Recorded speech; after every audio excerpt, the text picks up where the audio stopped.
অন্যের জন্য শুভ কামনা করলে এটা ফিরে নিজের দিকে আসে, এটা খেয়াল রাখেন। এটা একটা লাইফ হ্যাকস শেয়ার করতেছি, আজীবন কাজে লাগবে। অন্যের জন্য যেটাই ভালো কামনা করবেন এটা ঘুরে আপনার দিকে আসবে। অনেকে বলে হুজুর ওর জন্য দোয়া করে আমার কি লাভ?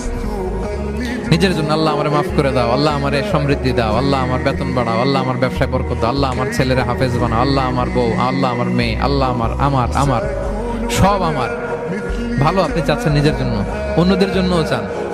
আল্লাহ আমার সব ভাইদেরকে মাফ করো, আল্লাহ আল্লাহ আমার গোটা মুসলিম উম্মাকে তুমি বরকত দাও, কল্যাণ দাও, নেতৃত্বে আসার তৌফিক দাও, আল্লাহ সবাইকে সুস্বাস্থ্য দাও। এটা ফিরে আপনার দিকে আসবে।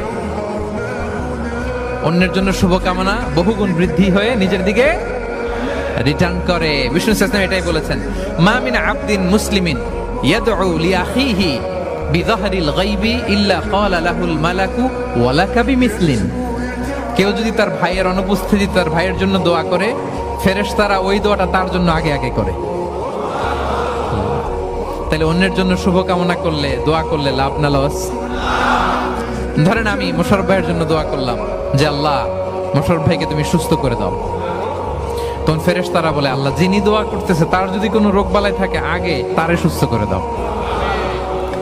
ধরেন আমি বেলায়েত ভাইয়ের জন্য দোয়া করতেছি, আল্লাহ বেলায়েত ভাইয়ের এই সমস্যা আল্লাহ তুমি দূর করে দাও, ফেরেশতারা বলবে আল্লাহ যিনি দোয়া করতেছে তার যদি এই সমস্যা থাকে আগে তারে এটা দূর করে দাও।